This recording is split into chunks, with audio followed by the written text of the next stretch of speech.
Welcome to the Stanford MBA Two-Generational Wisdom Bridge across 30 years. I'm your host, Catherine Keogh McLennan from the MBA class of 1995 of Stanford.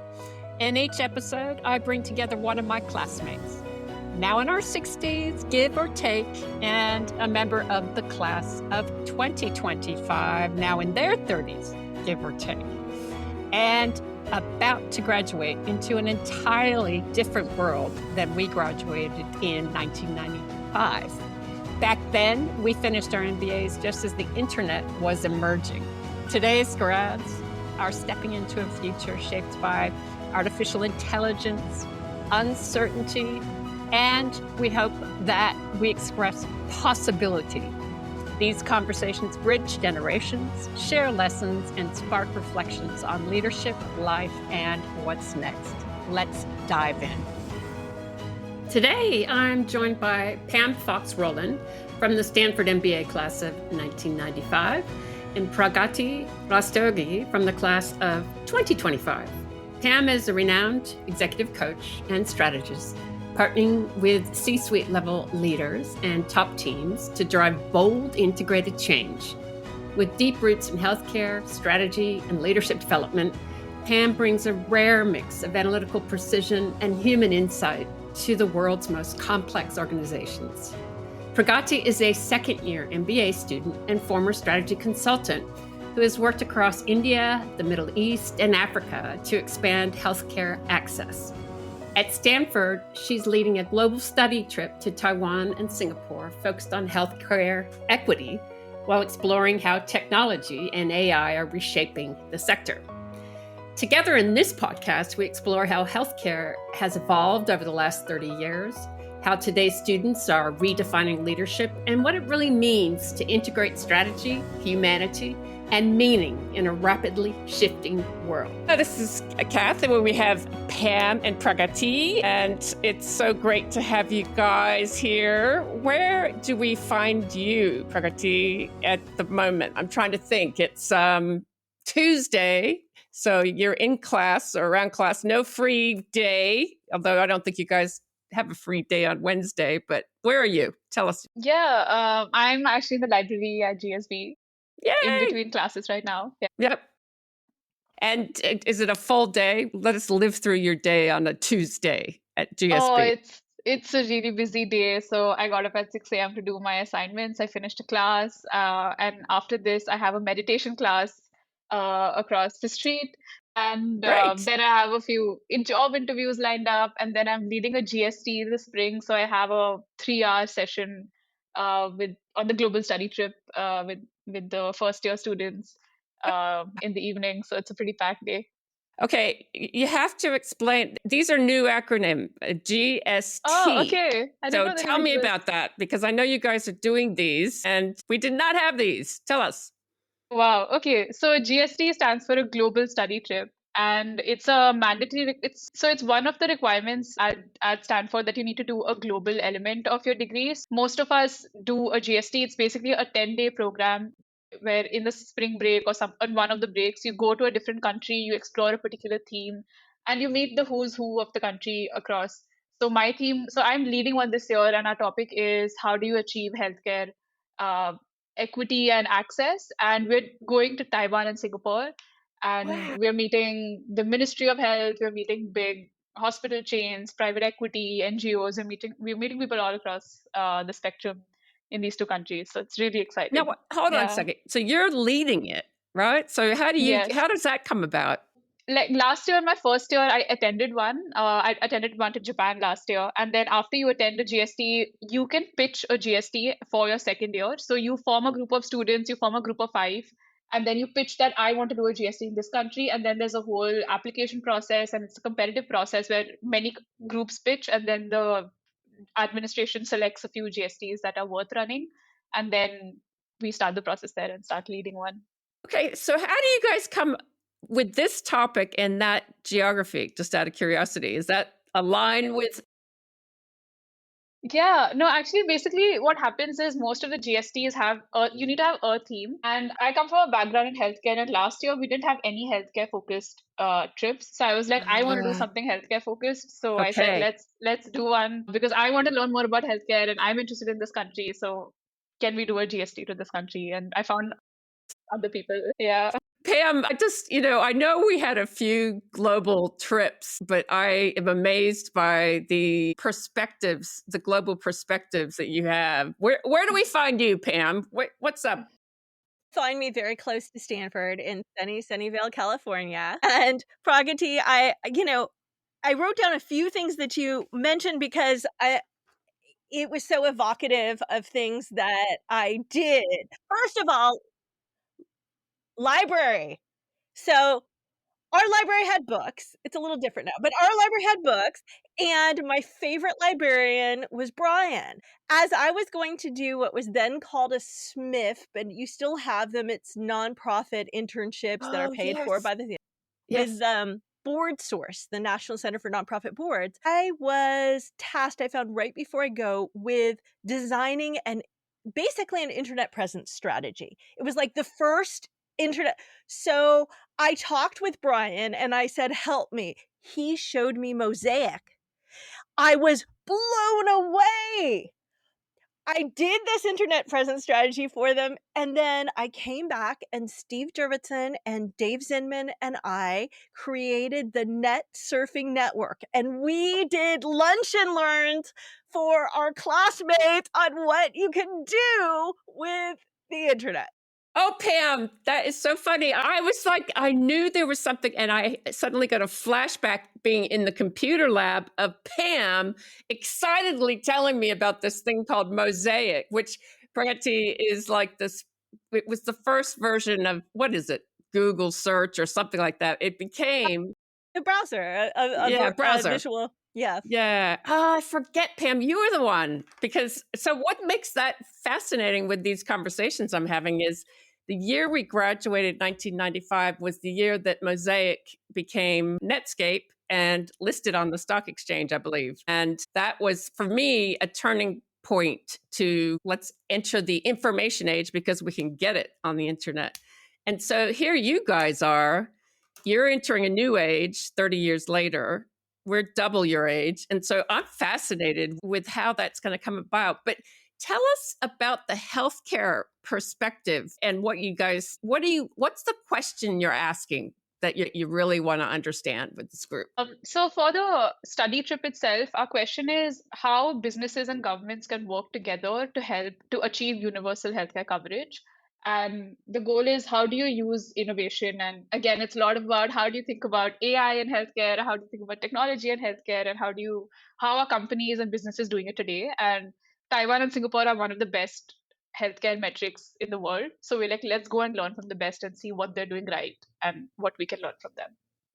Wow. Okay. Yeah, Pam, that kind of blows my mind as well. So, yeah. Yeah, because I think you know, Kat, that so when I left the GSB, I went to do healthcare corporate strategy. That's And it. That's it. that was a long time ago. And my work is still about 60% healthcare. And Pragati, you and your folks have been killing it the last couple years with all the healthcare content. And thank you for inviting alums. I have loved seeing the enterprises coming out of the startups coming out of the GSB that relate to healthcare. When I was at the women's dinner last year, the WIM banquet, there were so many people who were going to go do women's health, digital health for the summer. I'm just blown away by everything you guys are doing. Pam, that's so funny. I didn't remember that. Now it's all crashing back 30 years ago. Gosh, okay. So Pragati, how did you come into Stanford? What were you up to before you arrived at these beautiful California shores?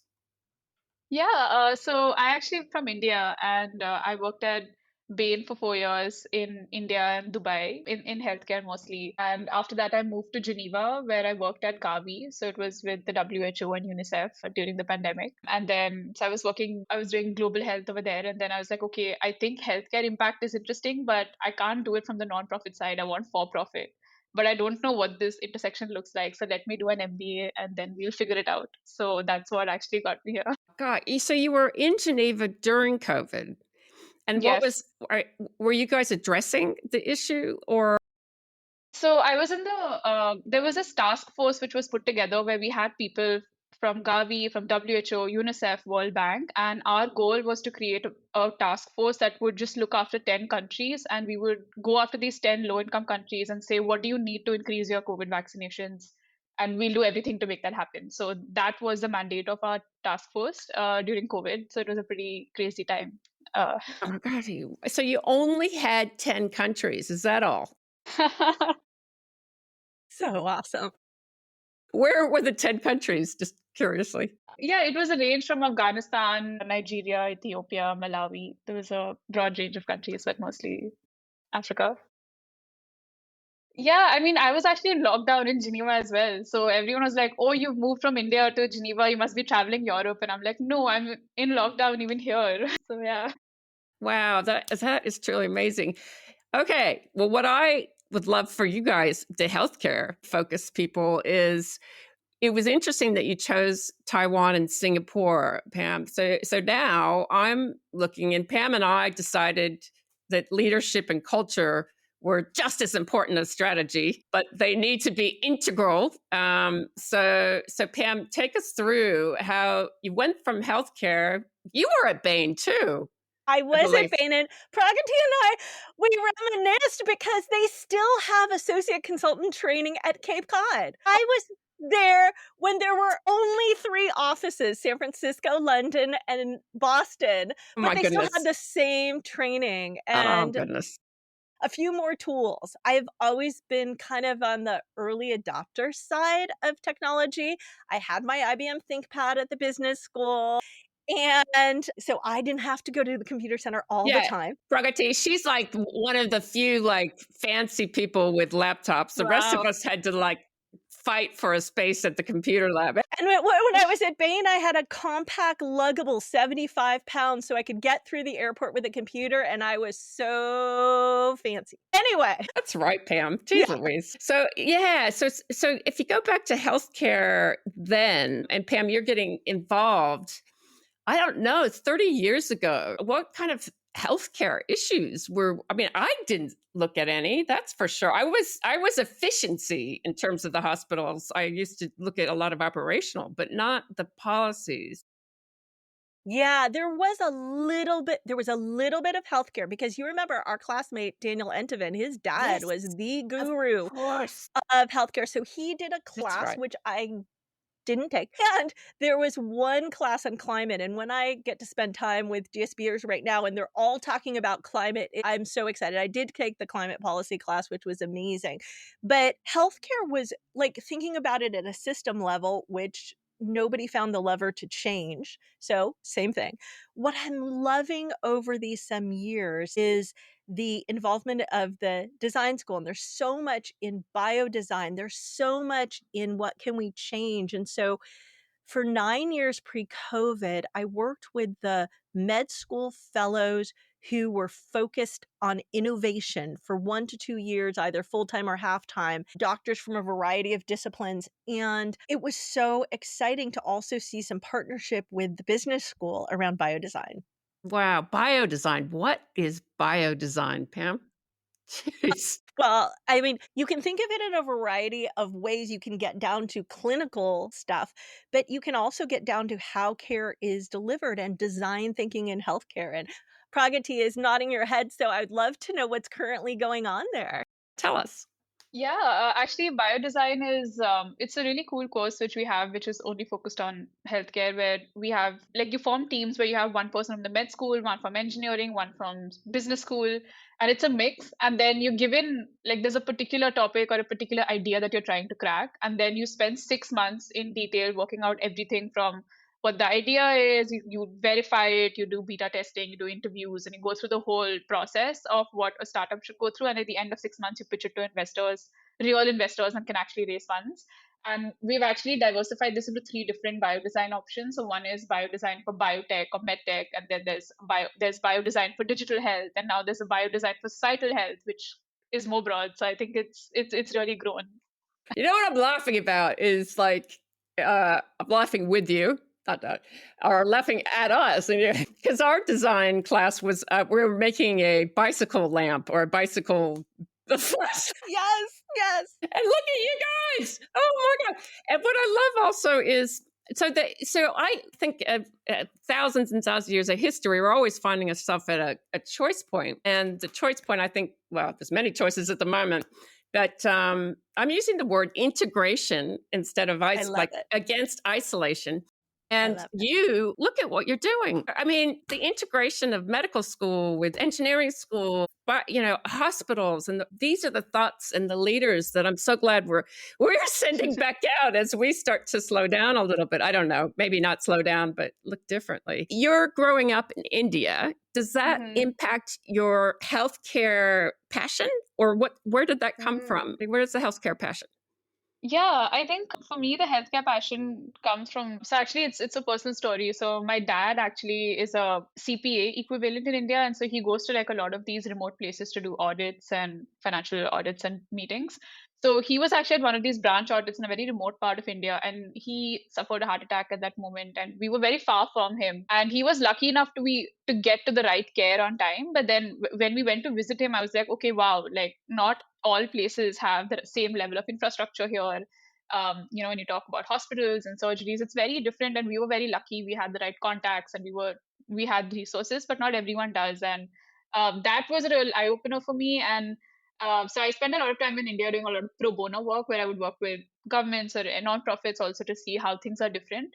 And then when I moved to Dubai, like I did a Bain project in Dubai, and there you see healthcare. It's so different, it's so advanced, and so upcoming. The latest cutting edge things are there, and you see there's so much differences in the way things work. And I think for me the interesting thing was I've just been curious to see how different systems work in different countries, because a lot of it is not, you can't blame everything on like just on a business, like okay, the company is the big bad agent. Like there are a lot of systemic issues that lead to these things, and that's why I was trying to see what do different countries do that could be the learnings you could have. And that's why even coming to the US, I realized, okay, there's a very different system here, but it's not blaming one company here that, oh, the insurance are the big bad guys or the pharmacy managers are the big bad guys. It's a very complex ecosystem, and it's about trying to see what makes sense.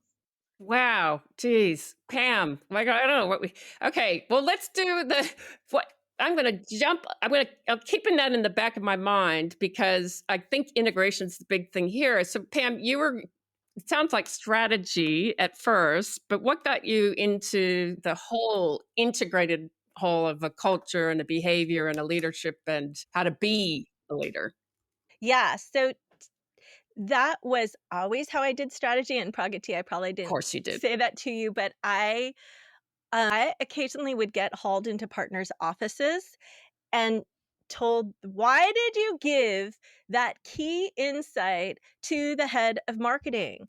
And I'm like, because they're the ones that have to take your job is not to make the client look smart. Your job is to make your main partner look smart. I always have my eyes for the mix, the integration of strategy, individual and team leadership, and organizational culture.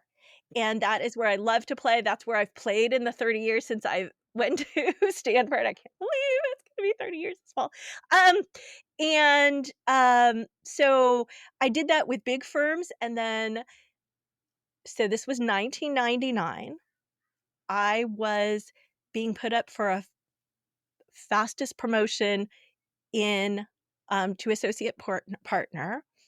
And I said, I need to come off the road for a while. We should plan for me to come off or reduce, because I was traveling every single week.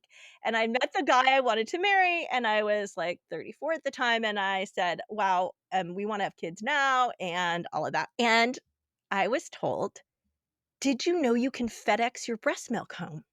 No, you were not. Oh my God. Yes, I was. That was the vision for me as a mom. They were joking, weren't they? No. You got to be kidding. I am not kidding. I'm not kidding. And then someone suggested I talk with an associate partner who was making it work to travel just 4 days a week. And I said, that is so clarifying. Thank you very much. I think I'm going to I think I'm going to go now. And they said, you can't go. We have just gotten you this promotion. Are you crazy? And I said, I think I can walk out the door. And just as I did, I got a call, synchronicity somehow, from somebody I'd met a year before at a random dinner who we talked the whole night. She said she was a marketing consultant. And she called me right as I was saying, I think I'm going to leave, and said, did you become an executive coach like I told you to? And I said, actually, I did, because when she suggested I become an executive coach, I'd never really thought about it, heard much of it. I thought, well, that'll really help me be a great strategy consultant if I have those coaching skills. Fantastic. There you go. So she called me and said, I have become head of marketing here at Blue Shield, California, right in San Francisco, where you live. Would you like to come work with me and my team? And then the head of one of my very favorite partners became global head of leadership development. And she said, well, if you're going to leave Accenture, would you come back on contract with me and help develop the partners? So Oh, wow, Pam. that's where things started 25 years ago. My goodness. Wow. And here we are, it's old ladies, and we're still trying to tell those young guys to get their acting. No, that's not how we approach things. What's interesting, Pragati, is at Stanford, and we had one class on organizational behavior, which is a terrible term anyway. But anyway, maybe it isn't. I don't know. I guess it's better than HR, human resources. Yeah. And then we had the first year of leadership as a concept, and it was a program. Pam, were you on that? Yes. Yes. Yes, Okay. it was wonderful. And then everybody forgot about it. Like- And then they created another leadership program a few years later without any memory of the previous program.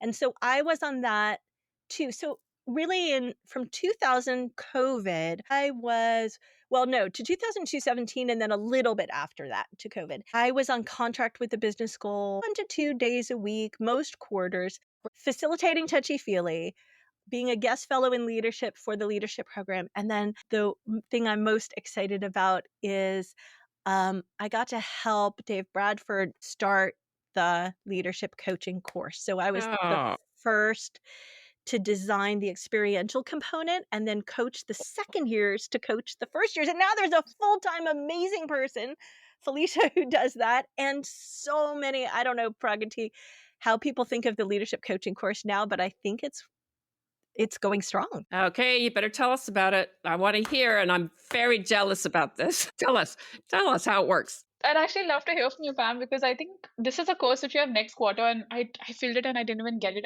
In the lottery system, and so many of us have been hearing so many things about the course, and I think in first quarter we get to do this course called Lead Labs, which is leadership laboratory, where they put 6 of us in these groups, and then they make us do these simulations, like role playing activities, and then you record yourselves, and then you critique and everything. And we have a second year who's a fellow who's guiding us through the process, and they're called Arbuckle Fellows. And almost like, I think at the end of that first quarter, so many of my friends and I had a conversation. You know what? Let's become leadership coaches. That sounds like such a good career option. And then it's just somehow we just love that thought. But I think after that, it got lost in the mix of things. But I think that's one thought that has come across almost half the people at the GSB at least once. But even, what, it's interesting. And again, Pam, I had been doing this right after grad, and there was no such thing, at least in Australia, for a thing called executive coaching. And now I think Australia has more executive coaches per capita than any other country. But Wow. Nobody's doing anything. We're all coaching. So, but what's interesting about how you're describing what's important now, and even the very experience of a leadership lab where you're actually getting awareness of how you come across and your interaction and what your relationship is. I just don't think we had that, Pam. We had a bit of it. And we had a bit of it. And then it really increased in 2000 with Beth Benjamin and Evelyn Williams, and then Carol Robbins, and and Ed Batista, and then Sharon Richmond and Ifat Sharabi Levine, and a whole bunch of people who have just done amazing work in experiential leadership learning, including reflective stuff. Well, that's so awesome. I started in my undergraduate, I was leading an Outward Bound based initiative. And then all year long, the students would be teaching the interactive and the experiential learning. I think that's what got me, but it's this smorgasbord, when I talk to a lot of your classmates, there's no such thing as going to Lake Tahoe and skiing and kind of hanging out and you guys are full steam. So let's see, March, second year. What is your outlook as you start to wind the business school down and start to get asked that terrible question, what are you going to do next? What are you going to do next? What are you thinking? I absolutely hate that question. I know. But actually, it's very interesting. So I have my brother actually just graduated from HBS last year. So I have a comparison always in mind when I think about these things. And I feel that at the GSB, a lot of us are very relaxed in that sense. There's very little pressure. Like at this point, no one is really that worried that, oh my God, should we start interviewing? Do we know what job we're going to get? I think so. We're not worried about will we get a job, and I don't know if that's delusional, it's naive, or is that it's a good thing. But right now, it's there. And I think the second thing is also that there's less pressure on getting the right branded job, which I feel is a lot. I've seen with my friends and my brother at HBS. They're like, oh, I need to get this job which has the best brand out there. This is the most competitive thing out there. This is what's paying more. So if you don't get it, they're going to judge me. There's a lot more peer pressure. And I don't feel that here because I feel people are more open that, oh, you want to do this one very niche thing that you think is a good fit for you, and good for you. That's all that matters. And I think that's one thing I do love about GSV. There's very little pressure on getting the right job. And I think all the courses, the professors keep telling us that, you know what, don't put so much weight on your first job, it will change, and that's okay. Like, this is not defining your career at all. And I think it's good to hear that and convince ourselves that it's okay to think it's slow. But it'll be the healthcare still draws you. Will you continue to focus on that, do you think? Thanks for asking this to be, because I feel that that's another one issue I do feel here is there's this pressure to conform to a particular passion, where everyone that comes here is aligned that, oh, I'm passionate about healthcare. I was taking this course. We have this course last quarter, which is a beautiful course. It's called Finding Religious and Spiritual Meaning at Work. And that's a course where we get alums and people that come and talk about, it's not about preaching a religion. It's about what does work mean to you in life. And I think one of the biggest debates is having a passion even worth it? Or because passion, you have a passion now, and if it gets boring, it dies down, and then you're going to think about a new passion. And then what if you get stressed about, oh, is this really my passion, or do you have just one calling in life? Like, there's so many questions, and I think it's just so much pressure that, oh, this is my passion and I'm going to do healthcare for the rest of my life because I did it for 3-4 years and it got me to GSB. And I think that pressure is a lot, but I also feel that most of us do stick to it to some extent, so that at least it's a way to compound and get further. So I think most of us do stick to that to some extent. There are very few that pivot. So I feel that to some level I am putting that pressure on myself that, okay, I've done healthcare, I enjoyed it, so let me stick to it for now. But I also feel that I should be open to serendipity and be open that, you know what, I like this new job. It may not be exactly healthcare, but who cares? I love it and I will try it out. Oh, yeah. Pam and I are just going, oh gosh. Well, first of all, I have chopped and changed, my entire career. I just kind of, something comes and I'm like, oh, shiny. But the spiritual meaning part of it has always undergirded. So wherever I am, whether it's in I was at the Sydney Olympics for 4 years, or I'm in a manufacturing plant in the southern end of New Zealand, but love how you have that. It's the meaning and the spiritual meaning, and the fact that you guys are looking at that. I know, Pam, we were doing a really good job in our women's group, and we were looking for meaning.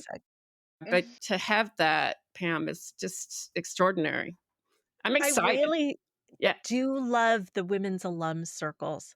It has been so tremendous. And what I especially appreciate is the multi-generational quality of that. And, we may not be ready yet in this conversation for the asks that we have of each other, or what we hope for each other. But, if I had an ask, it would be, multi-generational teams. There's so much we can learn from each other. There's so much we can do together. I think it's gotten a little better. I have to say somewhere around 2010, maybe the late 2000 aughts, whatever we call them, into that. It seems that we had lost that and people were like, everything was about starting your next startup and anybody over 32 was incapable of doing anything. We'll note the inspiration of my mother, Hugh, was the first person in our neighborhood with a computer. He had an Atari 400 and then an Atari 800. And then I had the first computer in the dorms, my Zenith 286, that did not have a hard drive that you put in floppies to load the operating system. And I don't think we can assume that the people who understand technology or know how to use it are all the younger ones. Yeah, just a thought. Especially in this world. And, it'll be interesting to see how that this whole thing emerges, because certainly, Pam, I when we graduated in 95, as I said, the internet was just coming and a few of us kind of went into there and did extremely well. And then some didn't, because it was like this beautiful bubble, as they said, from 95 to 2000. And then we had a thing called the dot-com crash. And so now what's interesting is watching how this next field, because we're not in the information age, we are definitely, Pam, how long did it take for us to read a case and then study it? Like, you guys just sort of snap it into the thing and ta-da! But the cool thing about it is, so if it's not information age, then the ability to, you tell me, like in business school, the ability to add so much creativity and insight, let the computer tell us what it needs to do, and then we can create new thought. Is that how you guys are experiencing AI? Because I know you use it all the time for courses, and it's embraced. Yeah, no, I don't think I would have survived the MBA without ChatGPT, to be honest. I think it's like my personal AI writer. It's a game changer on how we study and do assignments. But I feel like in terms of how we use AI, one is ChatGPT and LLMs. A lot more conversation on it's a great technology, and having to know what the upcoming technology. It's a good knowledge center, but how do you actually use it? What is the business value of it? What are the use cases for it? There's a lot of value for MBAs here. And we see so many when we do these startup garage kind of conversations with other teams and other small upcoming AI startups, most of them are like, oh, we just need a huge tech team. Do you really need someone from business? I don't think so. And I think here we're like, this is really where you need business people, because they will tell you where do you actually use this AI? How are you going to really make it work in real life? So I think understanding that is something that's done a lot. We just have those conversations, and I feel we also have a lot of interesting conversations around the political standpoint of it. What are the regulatory impacts? Okay, TikTok is coming. How do we think about AI and business in that sense of it? What do we think about from the medical side? And like, how do we think about it? And like, AI is consuming a lot of energy. So how do you think about it from that perspective? Like, there's a lot of multiple angles in how we're discussing AI in classes today. And I really like that. And the one interesting actually anecdote is we have this class called Generative AI and Medicine, which is a course run in the med school. And the professor had only one request, that every week I want you to tell me 3 new things in AI that happened this week. And it's actually so crazy that every week we would have new things coming up in the field of AI. And so it was so interesting that we would learn more from the things that are happening that week than any set curriculum. And that just shows that even what we're learning this year will be very different than what people will be learning next year. There is a fellowship to come back at Stanford and study something. I don't know. I know a couple of people who've done it. I forget what it's called. But yes, super exciting. And if I might draw the implication of that for me, Pragati, is, and I have these conversations with my 19 and 22-year-old, but maybe you'll listen better. But no, I adore them. But frankly, I use AI more than they do. But to me, a key implication is that most of the role of leadership, company formation, foundation, all of that, a lot of it that can be done by AI within a few years will be done by AI. Then what is left? And what is left is being human. Yes. And so the ability to build trusting relationships, the ability to be steady and say, I am taking responsibility for producing this outcome. The ability to create teams, right? Those are what matters now. And I think Stanford is way ahead with the tradition of interpersonal dynamics and the leadership programs and all of that. Building community, the study trips, I'm sure, are not just about go to a place and hear the thing. It is really about building connections with each other in healthcare. And those connections are going to be great for your entire lives. So anyway, what do you think of that assertion? Pam, my hope is that, so if you take that idea, you look at the ability for us to be more human, as Pam says, more connected, more that. Is there a vision you guys are having as you go back into the real world? There is no real world, by the way. It's here. Is there an excitement of being able to play with our minds, connect to each other, use heart, not just intellect? Absolutely. I think touchy-feely is a game changer for almost everyone at JSB. And, when I took that course, it really changed my perspective on what I think leadership is all about. And I think not just leadership, I think it's even how you deal with daily interactions, with conversations at home, with relationships. And I think that is not something that is replaceable by AI. And that's truly what makes people stand out. And I think this year, at least for me, I'm focusing a lot more on the softer which are being taught, like touchy feely, and about how do you there's this course called humor in business, and how do you be more conversational in meetings, how do you have a better brand, how do you have better conversations. And I think these are the skills which which I would love to learn at GSB, because that also teaches me how to be a better leader with AI or without AI. That's just a tool in my hand, but I think there is a lot of appreciation for that thing. And so this is why, the word kind of is funny, integration. But Pam, when we were learning, I really did feel like there was a style. You go to marketing class over here, and then you go to finance class over here, and then, oh yeah, there's 100%. organizational behavior. And then there's thing called systems where we're doing 100%. like Lotus 1, 2, 3 spreadsheets or something like that. And it just, to draw it together and to see it like this for your generation is my hope. And then to put this thing called humans around it and to really understand that relationship. Hallelujah, Pam. Jeez. I tell you, we can now safely retire to be elders. No, we don't have. No, our generation. No, don't worry. No. But Pam, I know. Well, there's no such thing, actually, especially if you are who you are and you get to be who you are. And I think for us, at least for me now, this age just is going, you know what? I dig myself, I'm all right. There's so many so-called failures and things like that I've had personally and career-wise and stuff. It gives a sense of humor, but not for everyone. So Pam, as we'll just say we're around our 60s, sort of bordering before, after, doesn't really matter. What's your perspective? What do you take from this age as opposed to 30 years flashback? Oh my gosh. I remember thinking with amazement a couple weeks into business school that things were happening that I hadn't organized. And it was very weird for me.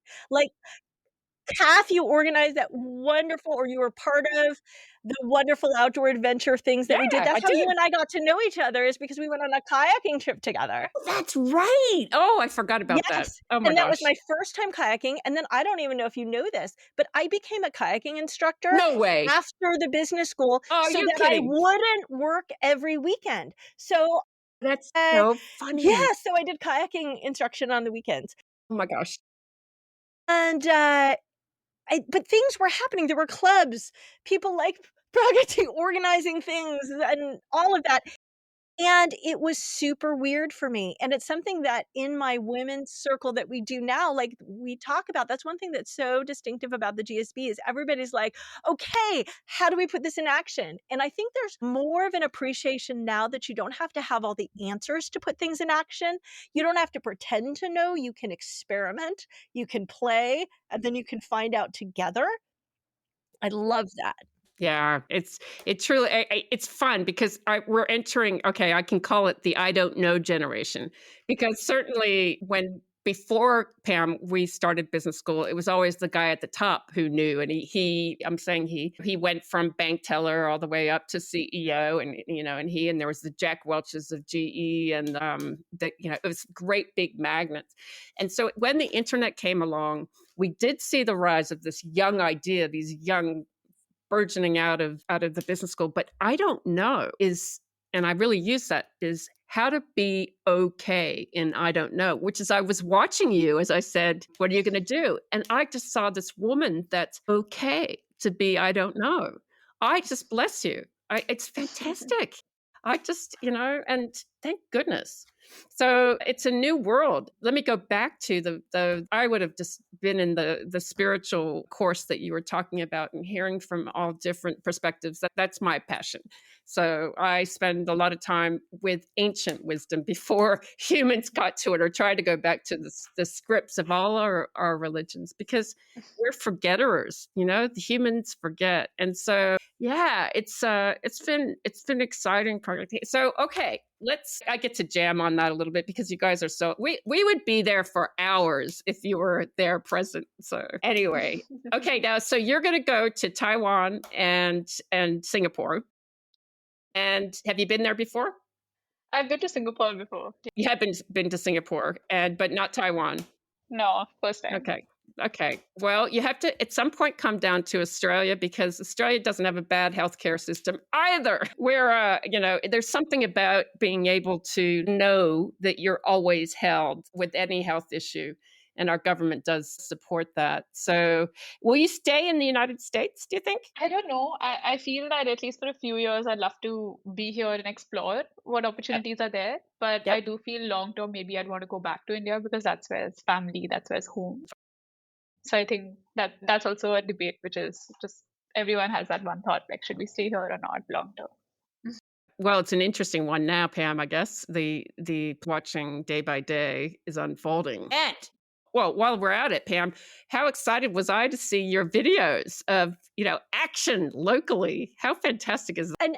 And I'm glad to at least reference the environment that we're in, because it's not usual. It is a No, it's huge not. inflection point for our country. And to our earlier conversation about leadership and human, there is a temptation in some quarter to say, well, if Elon's the richest guy in the world, then shouldn't we all adopt a bullying, chaotic, mean style of leadership? And what we forget, and if you go back to Jim Collins' work on level 5 leaders, is that you don't know the names of the leaders who are leading well. They're just out there doing it. They're not actually looking to get the most likes on Twitter or X. They are just doing the work and bringing people up with them. And my hope is the GSB is a place that helps, that produces, that we produce from, that stay strong in an inclusive and empowering style of leadership. Yeah. And that's what you guys, well, I shouldn't say even you guys, are facing, and it's worldwide. I can tell you, because I've got friends in Singapore, and I've got friends in Japan, and a couple of other, Australia is actually part of the whole world watched a few events that happened in the last week. And I think it'll be interesting. That's why I think we're at a choice point, because are we going to go that way, Pam? Are we going to become that isolated kind of, you're right, I'm wrong, let me just put my head down, sir? Or are we going to be able to use the sandpaper, well, worse than sandpaper, and go, no, that's actually not what we want? And it goes back to at least the foundation of the US, where our patriots said we don't want the kingship. And I mean, gosh, India is one of the oldest, I think, if not the oldest civilizations in the world, having gone through this thousands of times. But we're at this choice point in our age where my hope is that us elders, us youngers, us middles, whatever we are, can, in our own way, How do you guys take that in the business school? How do you guys address what's going on politically? And we don't, I'd love to hear how your generation's thinking about it. Yeah, I think, I mean, we actually saw the entire-election phase as well at GSB, and there's all these conversations, dinner table conversations going on almost every day on these topics. And I think we have this class which is called Freedom, Democracy, and Capitalism, and it's taught by this professor, Keith Hennessy, who worked in George Bush's administration. And like every week, we just bring up one of these new controversial policies that are coming up and all the latest. We have really heated debates in class because we realize that GSB actually has a lot of it has opinions on both sides of the table. There is It actually does. it does, and that's something that does come out in class when you see those perspectives. But I think the learning here is that no, you should speak up. You shouldn't just sit back. That's, I think, one learning that we're trying to inculcate. I don't think it's fully there across the GSB. There's still a lot of support for, like, what is it worth speaking up? Like, will it affect your reputation? Things like that. So I think there's still a balance there. But I also think the second is you should be okay with someone having a different opinion than you. And I think that is something which which I think is really good here, that people are willing to hear a very opposite perspective and still be okay with that. And there's a better way of delivering it. There's a better way of disagreeing. And learning how to disagree well is something which I've learned at least over the year. And I think that is a useful skill for me, because it's better than getting triggered or just not having the conversation if someone has a very opposite perspective.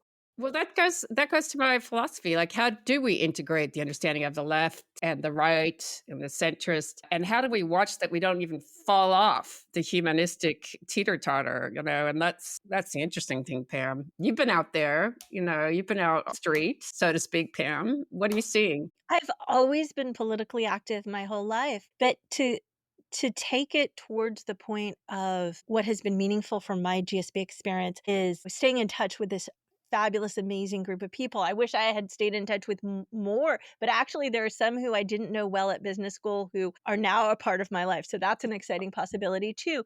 But what has really strengthened me in 2016, 2020, when I was doing a lot as well, and as we go through this period now, last Friday morning, I was at a Planned Parenthood fundraising breakfast with 3 other GSBers, including one who I hadn't seen in a long time. No way.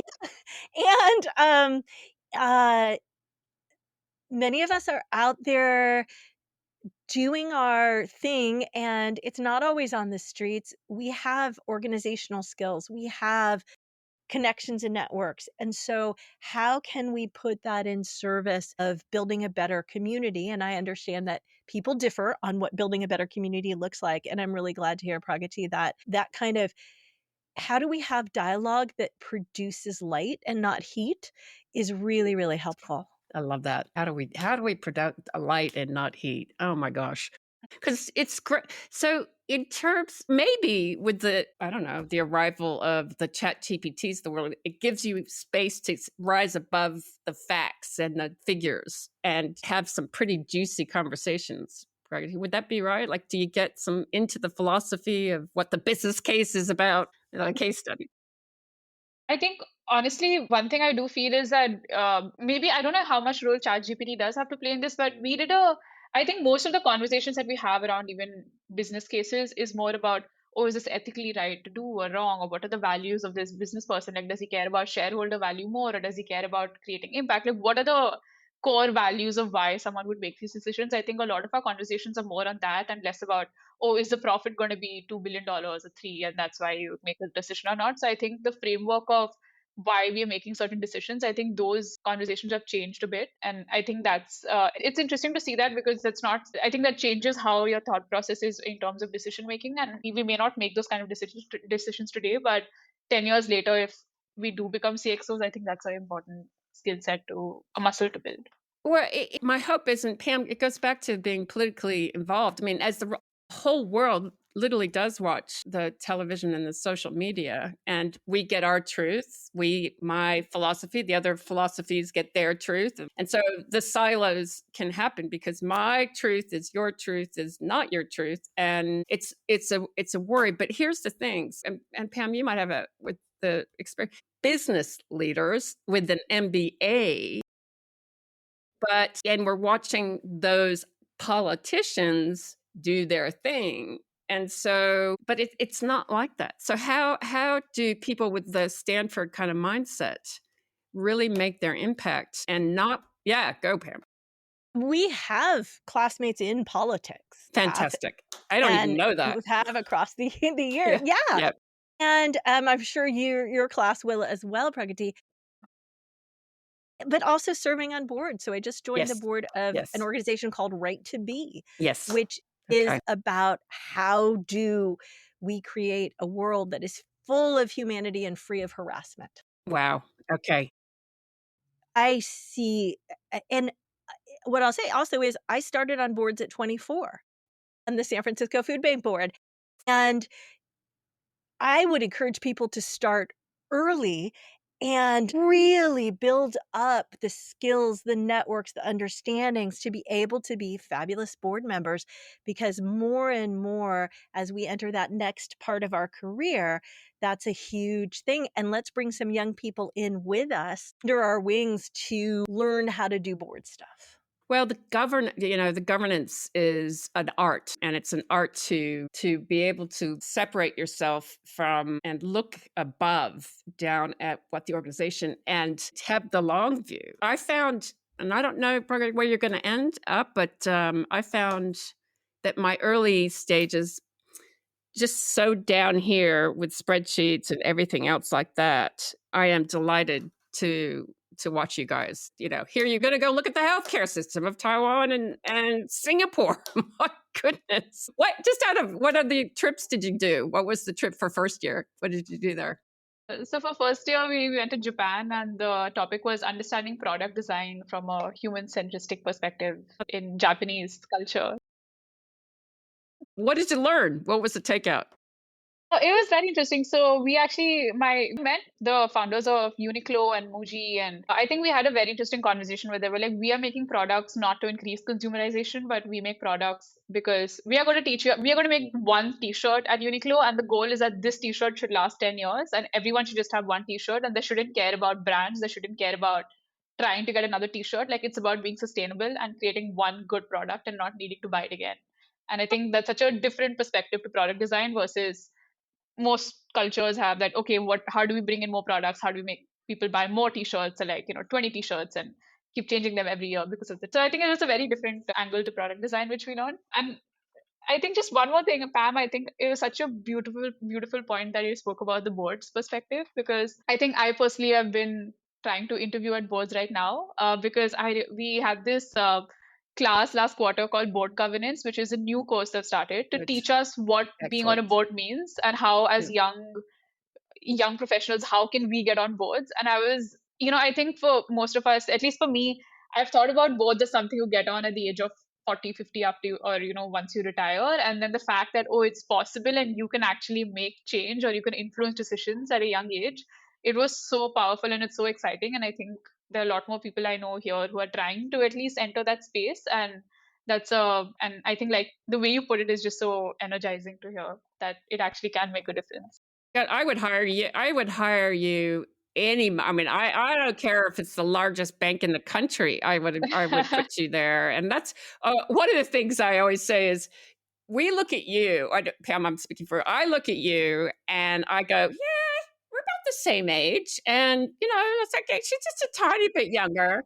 And you look at us, maybe, I don't know, but at least I did when I was 30 and 60-year-olds. And I think, oh man, I'll never have the experience and wisdom or, whatever. And I really felt the age gap. When it's the other way, and the reason I say that is, don't ever be mystified. Like if I were on a board with you, I would be so honored to be on. I would just be, well, you can't tell, but I'll be quiet.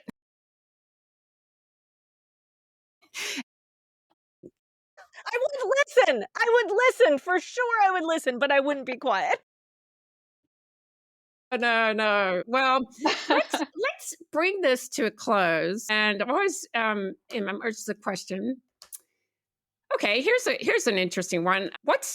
If there were one question that you're noodling in your brain about anything, what would be the question for the week, for the day, the question that you're pondering, they can talk. I can go and go, Pam. I mean, Pragati, and it's probably because I have a 19 and 21-year-old. With AI, we can do a lot of the work that business analysts, whether out of undergrad or MBA, used to do.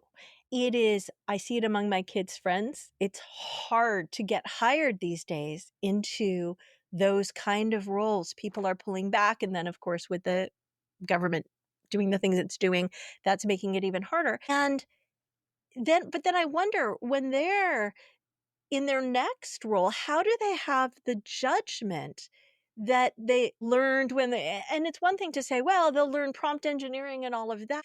But I don't know that we're going to develop enough people.